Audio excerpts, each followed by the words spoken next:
Saudi আরব, কাতার, Kuwait সহ উপসাগরীয় দেশগুলোতে ইরানের হামলার নিন্দা জানিয়ে জাতিসংঘের নিরাপত্তা পরিষদে একটি প্রস্তাব গৃহীত হয়েছে। পরিষদের 15 সদস্যের মধ্যে এই প্রস্তাবের পক্ষে 13 সদস্য ভোট দেয়। তবে ইরানের মিত্র রাশিয়া ও চীন ভোটদানে বিরত ছিল। প্রস্তাবটি বাহরাইনের উদ্যোগ ও 135টি দেশের সমর্থনের গৃহীত হয়। ভোটের পর জাতিসংঘ নিযুক্ত বাহরাইনের রাষ্ট্রদূত জামাল ফারেস আলরোই বলেছেন, এই ফলাফল থেকে বোঝা যায় গত 12 দিনে মধ্যপ্রাচ্য অঞ্চলে যেসব দেশে আক্রমণের শিকার হয়েছে তাদের প্রতি ব্যাপক আন্তর্জাতিক সমর্থন রয়েছে।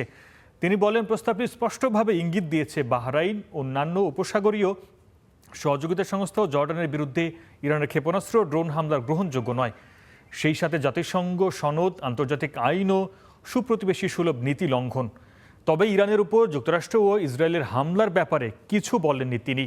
মূলত হামলার শিকার দেশগুলোতে থাকা মার্কিন ঘাঁটিকে লক্ষ্য করে হামলা চালিয়েছে তেহরান, এমন দাবি করে আসছে ইরান। এদিকে একই পরিষদে মধ্যপ্রাচ্য অবিলম্বে যুদ্ধবন্ধের আহ্বান জানিয়ে রাশিয়ার তৈরি একটি খসড়া প্রস্তাব গৃহীত হয়নি।